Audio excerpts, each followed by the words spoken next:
30% dos jovens de periferia sem antecedentes criminais já sofreram violência policial. A cada 4 pessoas mortas pela polícia, 3 são negros. Nas universidades brasileiras, apenas 2% dos alunos são negros. A cada 4 horas, um jovem negro morre violentamente em São Paulo. Aqui quem fala é Primo Preto, mais um sobrevivente.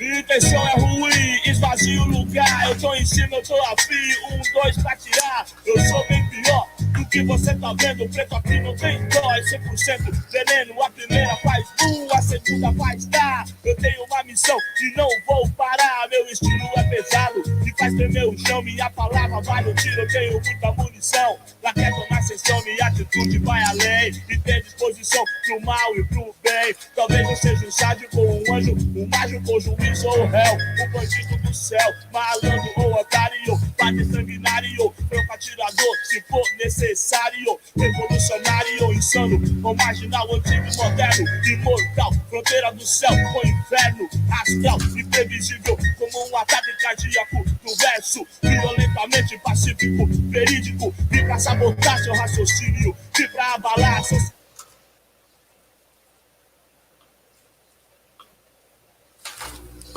Bom, boa noite a todos, não sei que horas que vocês estão acompanhando aí, mas estamos à noite aqui, passamos um pouquinho das 18 horas. Eu trouxe para a gente conversar aqui nessa série de lives que eu venho fazendo de uns tempos para cá, eu trouxe uma aluna, que foi minha aluna lá nos começos dos anos, na metade dos anos 2000, na verdade, que é a Isabela de Brito Húngaro. Essa menina que eu dei aula para ela, dei aula para o seu irmão também, né, Isa? E a gente fez uma tentativa de fazer uma live aqui, acho que semana passada, e houve alguns problemas técnicos, e a gente está voltando aqui para poder resolver isso, que é um assunto bastante importante, e a gente não pode deixar passar em branco. Então a gente vai conversar um pouquinho aqui hoje sobre racismo e desigualdade racial. Eu vou perguntar algumas coisas, colocar alguns dados, aqui a Isa vai colocar a visão dela, o que ela acha, o que ela já sentiu na pele, o que ela sente na pele, ela, família, amigos, que não tem como uma pessoa que não sofre o racismo diretamente na pele falar se o racismo existe ou não existe. Isso cabe a quem sofre o racismo diretamente. Só passando a ficha aqui da Isa, a Isabela, como eu disse, Isabela de Brito Húngaro, ela é aluna de medicina da Faculdade de Ciências da Saúde de Barretos. Além disso, a Isabela ela é intérprete de Libras na igreja que ela frequenta. E é uma menina que está sempre participando. Eu vi um vídeo dela na página dela do Facebook.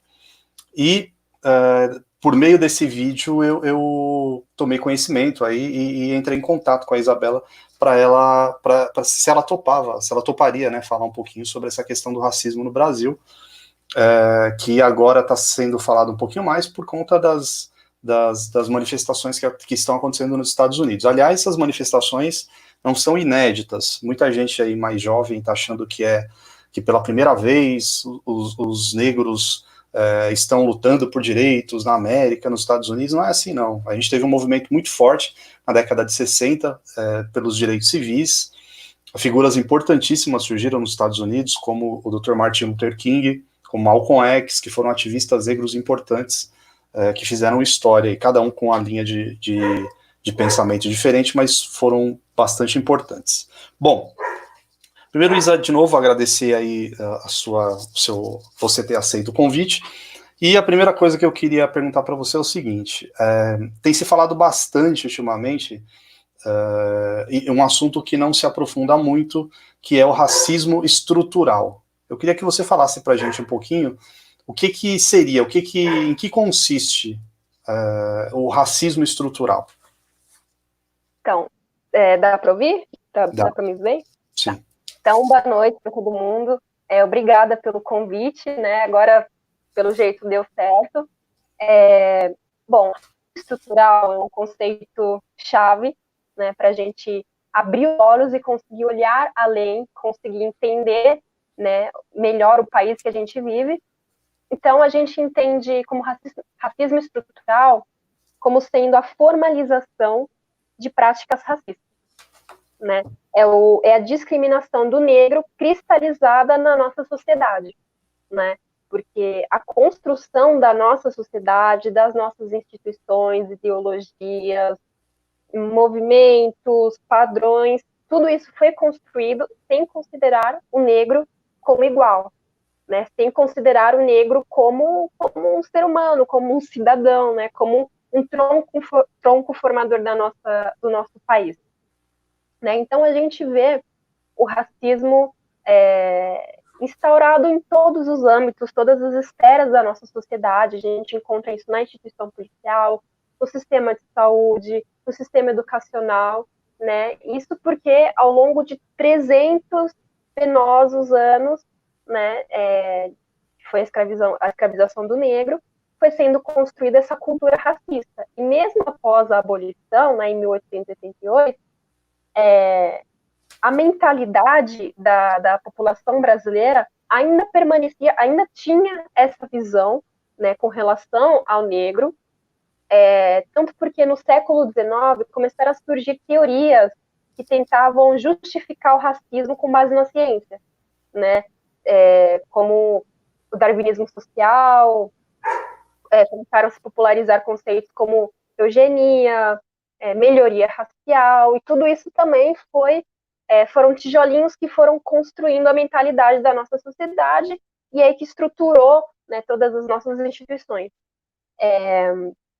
Só que, apesar de tudo isso, eu ainda vejo que é muito difícil as pessoas reconhecerem que o racismo é uma coisa real, uma coisa presente, não é uma coisa do passado, é uma coisa atual, cotidiana.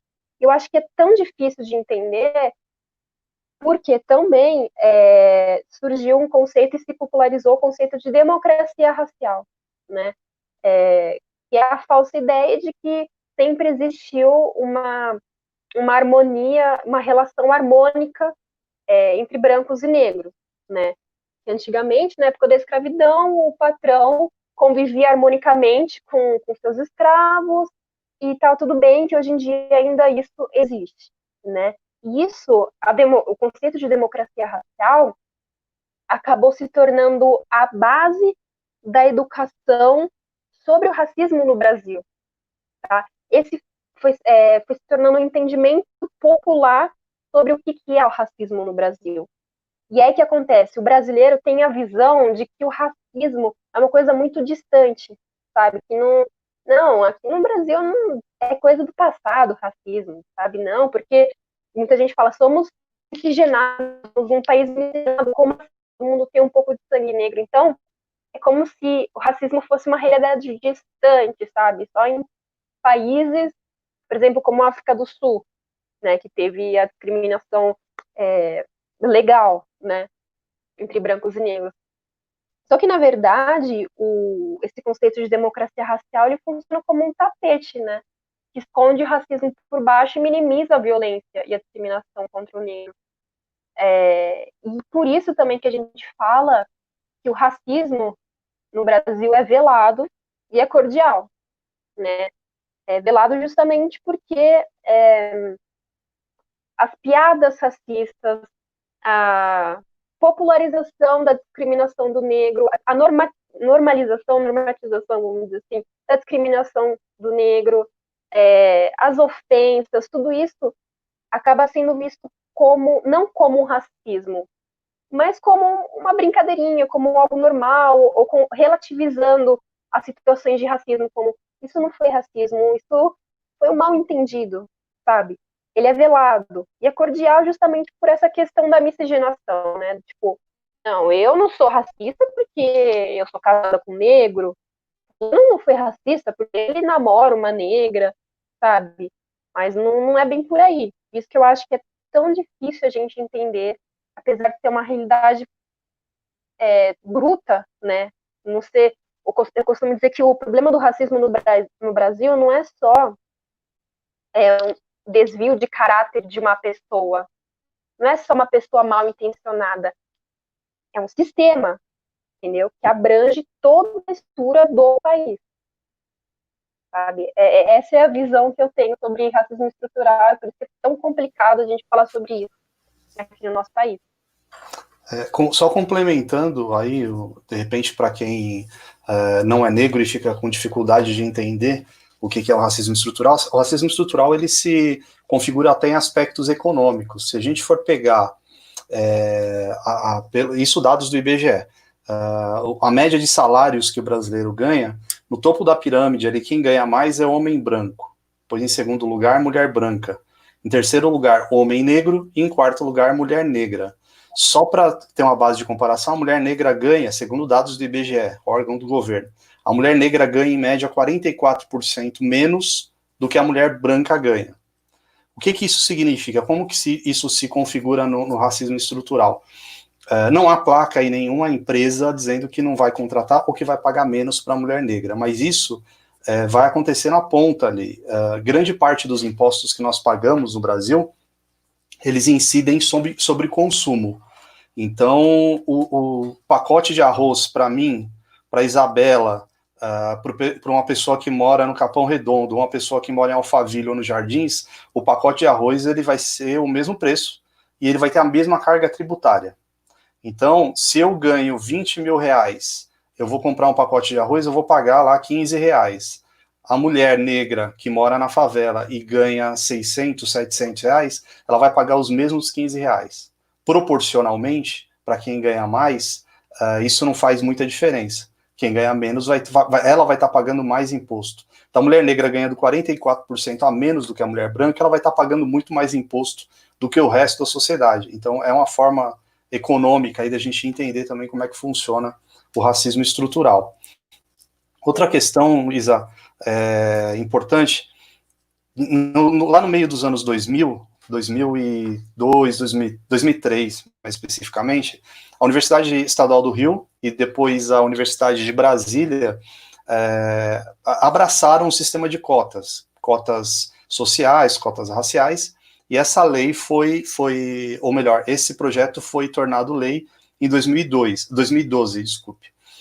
E de lá para cá houve uma mudança muito grande aí na composição étnica dentro das universidades federais. Lembrando que a lei de cotas, tanto raciais quanto cotas sociais, ela é uma lei federal, então se aplica às universidades federais e aos institutos federais. E aí foi feito um levantamento ano passado, 2019 também, de novo, dados do IBGE. Aqui no comecinho, aqui para quem estava acompanhando a espera da live, eu coloquei um começo de uma música dos Racionais. Essa música é de 1997. E ali o Primo Preto, ele faz ele dá alguns dados, antes de começar a música, ele fala, nas universidades brasileiras, apenas 2% dos alunos são negros. Isso em 1997. Em 2019, segundo dados do IBGE, pela primeira vez, 50,3% dos alunos das universidades federais eram negros, ultrapassando a maioria, sendo a maioria. A gente tem como composição étnica na população brasileira 55,9% da população de negros, ou declarados. O sistema de cotas foi uma das políticas afirmativas criadas que permitiram essa transformação. Eu queria saber, Isa, o que você acha do sistema de cotas, se ele ajuda, se ele não ajuda, se ele gera mais racismo, se ele gera desigualdade, se ele mais ajuda do que atrapalha, ou mais atrapalha do que ajuda. Bom, eu acho que pela sua explicação, né, pela exposição desses dados, a gente pode ver que as cotas raciais, as cotas sociais, não aumentaram a desigualdade, não aumentaram o racismo, muito pelo contrário, elas ajudaram, né, mais da metade da população é negra, então ajudou essa parte da população a conseguir integrar. Então, por isso que cota a gente diz que é uma das formas para acabar com a desigualdade racial, né? Então, e por que isso? Quando a gente fala de cota, a gente precisa analisar o contexto disso. Por que surgiram as cotas? né? A gente sabe, como você falou, que mais da metade da população brasileira é negra. Mas uma das grandes evidências que a gente tem no Brasil de racismo estrutural, como eu expliquei agora há pouco, são as escolas públicas, as escolas de periferia, né, que são majoritariamente formadas por jovens negros, né? E ao longo da jornada escolar, não estou querendo apontar o dedo para ninguém, não estou querendo apontar culpado aqui, nem professor nem aluno, mas ao longo da jornada escolar desses jovens negros periféricos, eles não têm uma formação que permita a eles sair da escola e já ingressar em universidades públicas, em universidades com cursos muito concorridos, justamente por essa condição que não, né, não foram eles que pediram, uma situação do sistema, né? Então, nesse quesito educação, a corrida é desigual para um jovem negro periférico e um que não vive nessa condição. Como você falou, por exemplo, que mora no Alphaville, tem boas condições, a jornada é desigual, entendeu? Então, por isso que a gente fala também de equidade. Equidade tem tudo a ver no contexto de cota, né? É você tentar promover a igualdade, entendendo a realidade de cada um, entendendo que as pessoas têm realidades diferentes, não por vontade própria, né? Não por força própria, mas pelo contexto que a gente vive, né? Contexto social que a gente vive no país. Então, eu acho que as cotas, sim, são uma forma de promover a igualdade, isso a gente já está vendo, tem dados comprovando isso, não é uma forma de aumentar a desigualdade, e não é um favor, né? As cotas não... Muita gente acha que cota racial, quem tem cota vai ficar mais fácil ingressar na universidade.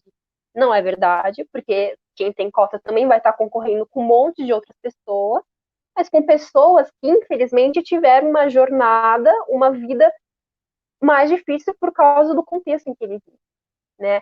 Então, eu costumo dizer que cota é um dever, é uma obrigação ética e moral do Estado de reparação histórica para com o negro. Não é esmola, não é favor, não é um ato de misericórdia, tá? Eu sou a favor de cotas, mas sim, eu concordo que não, numa situação ideal, não seria a melhor opção. Mas a gente não vive num mundo cor-de-rosa, né? Então, pelo contexto que a gente vive, eu acho que é uma forma importante, uma forma fundamental, e, sinceramente, para quem acha que cota racial não deveria existir, deveria construir uma máquina do tempo, voltar no século XVI e impedir a escravização do negro, né? Que aí as coisas talvez seriam diferentes hoje. Então, Certo. essa é a minha opinião. Tem uma mensagem aí que a Tecla Brito mandou. Aí Minha avó. Que legal. Bom, vamos lá. Outro tema que vem sendo falado bastante aí na imprensa ultimamente, escancarou-se mais por conta, talvez, das redes sociais, fica mais fácil de você filmar, de você ir atrás, é o tema da violência policial. Violência policial que é denunciada há pelo menos uns 25, 30 anos aqui no Brasil, nas letras de rap aqui em São Paulo, por várias bandas que denunciam essa violência, porque a vida do jovem periférico ela é muito diferente do que a vida de quem vive em bairro de classe média alta. Teve um episódio recentemente que acabou viralizando aí nas redes sociais, que foi um policial, um soldado, eu acho, da Polícia Militar, foi efetuar algum tipo de autuação no morador num condomínio em Alphaville. E ali ele escutou bastante coisa, o policial, o cara falando para ele que, você vem fazer isso aqui, você tá pensando que isso daqui é periferia? Você é macho lá na periferia, aqui quem manda sou eu. E o policial não fez nada. Ficou ali olhando porque, na verdade, ele estava escutando a real, né? Não estava escutando nada de diferente. Nada, não tem relação com o policial, a figura ali individual dele, porque ele é um trabalhador como qualquer outro. A instituição polícia, ela é um braço do Estado, o braço armado do Estado, na verdade, para reprimir. A polícia, ela foi criada para repressão. E vários casos de violência policial são relatados hoje nas redes sociais. O que vem sendo mais falado é o assassinato do George Floyd, que aconteceu a semana passada, desencadeando aí uma onda de protestos nos Estados Unidos. Outros números que eu queria colocar aí para você falar um pouco sobre essa questão da violência policial contra o jovem negro periférico aqui no Brasil. Nos Estados Unidos, a polícia matou, ano passado, isso dados oficiais, matou um pouco mais de 1.000 pessoas, 1.100 e pouco. Nos Estados Unidos inteiro, população de aproximadamente 300 milhões de pessoas. Desses 1.000 e pouco, 259 eram negros. 259 de 1.000 e tanto vai dar mais ou menos uns 25% dos assassinatos. Aí a gente traz aqui para o Brasil. A polícia brasileira, o ano passado, 2019, dados do IBGE, a polícia brasileira, o ano passado, matou 5.804 pessoas. 5.804. Desses, 4.353 negros, 75%. A gente falou aqui agora há pouco sobre as cotas, que a população negra hoje no Brasil total, ela representa 55,9%. Se ela representa 55,9%, se a gente for levar essa proporção para os dados de violência da polícia, por que há essa discrepância? Por que a polícia brasileira mata tanto negro e não comove tanto quanto comoveu o assassinato de George Floyd nos Estados Unidos? Bom, então, aí eu vou dar a minha opinião. Aqui no Brasil, historicamente, existe uma associação entre a imagem do negro e o perigo, e a bandidagem, a violência, a perversão, a vadiagem. Tá? Existe essa associação histórica no imaginário da população brasileira, conforme eu falei antes, né?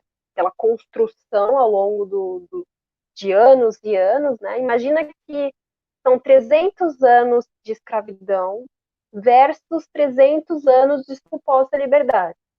Tá? 300 anos no qual foi sendo construída essa mentalidade, essa visão de que o negro é bandido, de que o negro é vagabundo, enfim, de que o negro é perigoso, tá? Versus 132 anos no qual talvez a gente está tentando mudar isso, mas pelo jeito ainda não mudou tanto, tá? E é claro que isso não dá o aval para a pessoa ser racista, né? Dizer, não, mas foram 300 anos, então posso... Não é isso. Mas isso, acho que comprova mais ainda o fato que existe sim racismo e que existe essa mentalidade, querendo ou não, pedindo ou não, existe essa construção na mentalidade das pessoas, tá? Se você, por exemplo, fazer uma pesquisa rápida no Google, procurar nos dicionários os significados das palavras preto e negro, o que a gente vai encontrar? Cor de piche, asfalto, sombrio, negrume, malicioso, perigoso. Se a gente procurar o significado de branco, cor da neve, livre de influências maliciosas, processado, purificado, patrão, homem de bem, tá? Então, são alguns exemplos, mas para provar que existe essa construção desse imaginário, tá? E essa construção, ela afeta diretamente na reprodução da violência contra o negro. E essa construção, ela é reproduzida na violência contra o negro também na instituição policial. E como você falou, é um braço do Estado, né? Por ser estrutural, o racismo aqui no Brasil afeta também essa instituição, a instituição policial. Tá? Qual que foi a outra pergunta que você falou? Por que não comoveu tanto quanto no... Olha, sinceramente, a gente sabe que aqui no Brasil... Não, muita gente não sabe. Que aqui no Brasil o racismo é diferente dos Estados Unidos. A história do racismo, a história do negro nos Estados Unidos é diferente da do Brasil aqui. E também eu acho, como eu disse, agora uma opinião minha, eu acho que tem muito a ver a questão que eu falei da democracia racial, da visão de que somos, por sermos um país miscigenado, se existe atos discriminatórios, atos racistas, são relativizados. entende? Ações racistas, elas, não, veja bem, não foi porque ele era negro, eu também tenho sangue negro, sabe? Eu acho que existe muito dessa relativização, essa confusão, porque nos Estados Unidos é mais bem definido, preto, branco, cada um no seu canto, e no Brasil não, entendeu? Por isso que também o racismo é cordial aqui, a gente convive, mas ao mesmo tempo a gente está separado, cada um no seu canto, mentalmente falando, entendeu? Ideologicamente falando. Tá? Então, acho que é por isso, porque existe essa relativização das questões raciais aqui no Brasil. E sobre esse movimento nos Estados Unidos, o Black Lives Matter, aí, com uma série de manifestações que começaram em Minneapolis, aliás, um desdobramento importante aí, a polícia vai ser reformulada lá de Minneapolis, o modelo policial está sendo reformulado por conta das manifestações. Que rumo você acha que isso vai tomar? Para onde vai caminhar essas manifestações? A gente vai construir uma sociedade... a gente não, estou falando no caso especificamente dos Estados Unidos, depois a gente vai falar do Brasil. Mas nos Estados Unidos, eles vão... Você acha que é possível construir uma sociedade menos intolerante, menos racista, que tenha uma visão um pouco mais social e mais abrangente das coisas? Olha, eu não conheço muito bem a história dos Estados Unidos, acho que você, como cientista social, deve saber mais do que eu. Mas eu, sinceramente, eu acho que eu tenho uma visão um pouco pessimista em relação a isso. Eu acho que sim, esses movimentos eles servem para, como o Black Lives Matter, servem para denunciar a violência policial, coisa que antigamente, anos atrás, isso não acontecia. E hoje já está acontecendo, tá?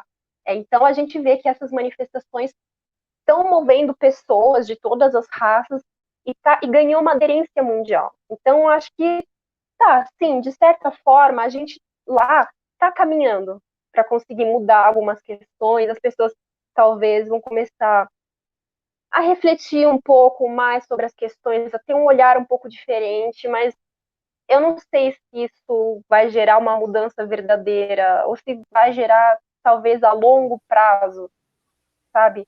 E aqui no Brasil, eu falei, eu tenho uma visão um pouco pessimista, mas não perco a esperança, não perco a esperança. Eu acho que aqui no Brasil, o Black Lives Matter ainda bem ganhou, claro, por motivos tristes, né, mas acabou ganhando grande adesão, principalmente por casos de violência policial que aconteceram, como o da Agatha Félix, do João Pedro, né, que morreu faz pouco tempo com um tiro nas costas. E é triste porque aqui no Brasil essa é uma realidade cotidiana para a parcela da população. Cotidiana, todos os dias isso acontece, sabe? Eu costumo dizer que todos os dias morrem João Pedro, todos os dias morrem Ágatas, todos os dias morrem Marielles, sabe? E por quê? Por descaso do Estado, historicamente falando, por violência policial, por negligência médica, por por suicídio de um jovem negro que não vê mais perspectiva num país desse, por uma patroa que não tem paciência de cuidar de uma criança de 5 anos, nem por 5 minutinhos, sabe? Só que se a gente ficar falando disso o tempo todo, aí muita gente vai se incomodar, vai dizer, não, gente, sabe, já deu, falar de racismo o tempo todo cansa morrer, sabe? E é uma realidade, a cada 23 minutos um jovem negro morre no país, sabe? É chato, assim, um desabafo mesmo, é chato porque quando a gente tenta levantar a pauta do racismo, muita gente começa a levantar outras, fala, não, mas essa também é importante.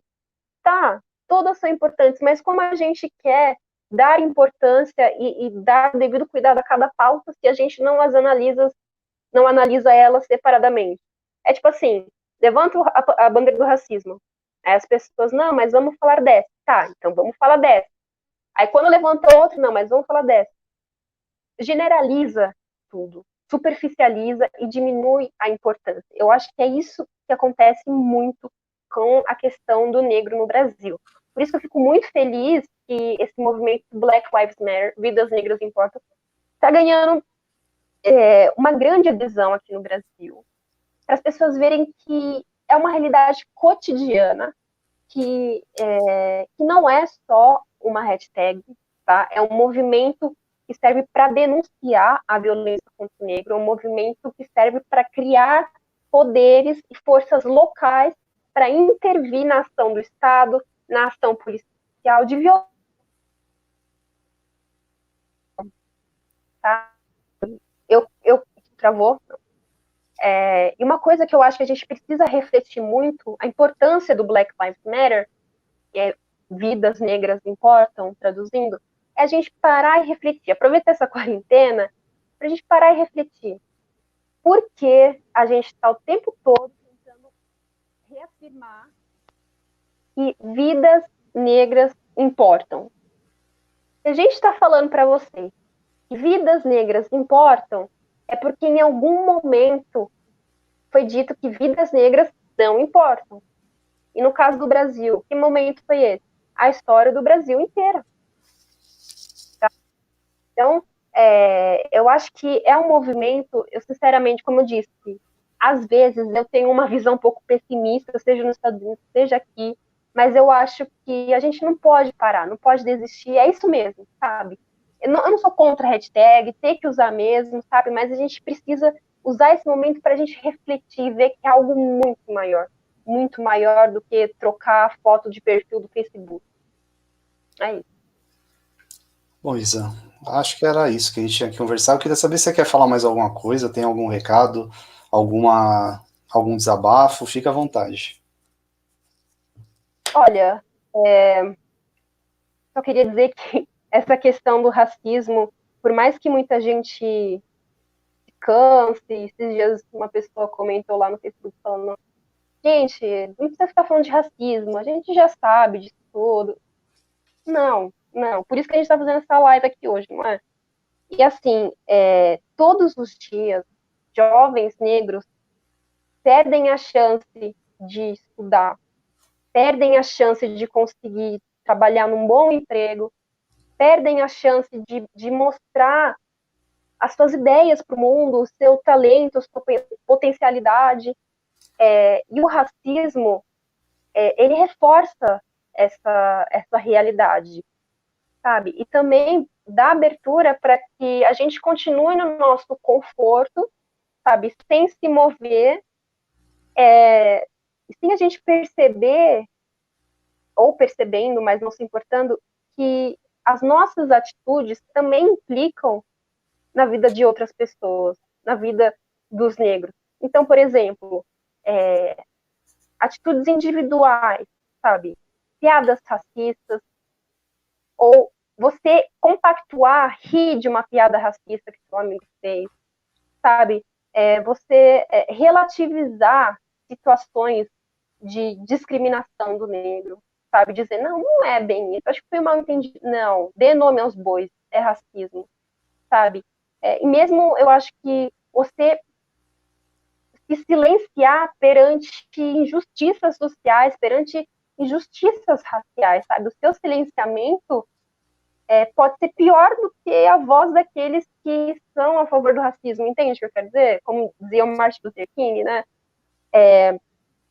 Então, acho que a gente, primeiro, para as pessoas que não são negras, reconhecer que se a gente vive num país em que o racismo é estruturado, no qual a gente viveu reproduzindo isso e naturalizando as práticas racistas, ou simplesmente não se sentir incomodado ao ver práticas racistas, não quer dizer que somos todos racistas.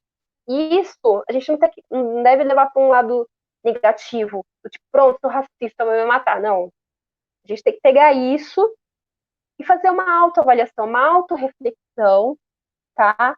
E usar isso, tipo, reconhecer os seus privilégios, que querendo ou não, né, existem certos privilégios para as pessoas que não são brancas, elas pedindo ou não, mas usar isso como uma forma para questionar esses privilégios e usar isso como uma forma de mudança, para você ser um agente de mudança, tá? Dicas para a gente conseguir combater o racismo. Estude sobre o assunto, sabe? Tenha conhecimento de palavras, de temas-chave, como racismo estrutural, como branquitude, como política de branqueamento, como democracia racial, valorize a história, a produção, a cultura da população negra, artistas negros, intelectuais negros, porque eles existem, sabe? Eduque seus filhos, sabe, para serem antirracistas. Não basta você ter amigos negros e aí quer dizer que você vai ter uma carteirinha de antirracista, não. A gente precisa lutar para acabar com isso. Pare de relativizar as situações de racismo, tá? Pare de usar eufemismos, não fique usando moninho, pretinho. Negro não é uma ofensa. Eu vejo isso como uma bênção, entende? Só que nós negros entendemos a beleza do que é ser negro, ao mesmo tempo entendemos a dor do que é ser negro no Brasil, sabe? Então valorize isso, faça uma auto-reflexão, aproveite essa quarentena, que acho que é um período que muita gente está refletindo, sabe? E não use somente uma hashtag, procure saber, seja um agente de mudança. E para nós, jovens negros, a gente não tem que abaixar a cabeça. Tá? A gente tem que ficar de pé nos lugares onde sempre disseram que nós não estaríamos. E resistir. Resistir com a nossa voz, resistir com a nossa cor, resistir com quem nós somos. Bom, é isso que eu queria falar. Isa, obrigado. Não tenho nem palavras para agradecer a sua disponibilidade por participar. A gente fez quase 3 vezes aqui, para quem está acompanhando agora pela primeira vez. A gente tentou a primeira, deu problema no aplicativo que eu estava usando. A segunda a gente fez depois, gravei, mas só gravou a imagem, não gravou o áudio. E dessa vez foi. Então, é um tema muito importante. Eu acho que a gente tem que debater esse assunto o tempo inteiro. Quem não é negro, quem não faz parte, quem não sofre na pele, fica difícil de compreender. E eu acho que trazer uma pessoa que sofre essas questões na pele cotidianamente, acho que é mais que necessário. Eu coloquei da outra vez que a gente estava conversando, que eu sou professor já faz quase 20 anos, e sempre trabalhei em escola particular. E quanto maior o poder aquisitivo da escola, isso é característica comum em todas as escolas, isso não é culpa das escolas. Quanto mais alto o poder aquisitivo, menor é a quantidade de alunos negros, alunos e professores também, por conta desse modelo dessa estrutura racista que a gente tem, que a gente disfarça, que é velado, que a gente finge que está tudo bem. Não tivemos uma política de apartheid, como na África do Sul, não tivemos um modelo escancarado racista igual nos Estados Unidos, mas a gente tem um modelo que joga tudo para o canto ali, né? Uma fala que você fez aí, eu vi um vídeo hoje de um homem, acho que é de Angola, não sei se é de Angola,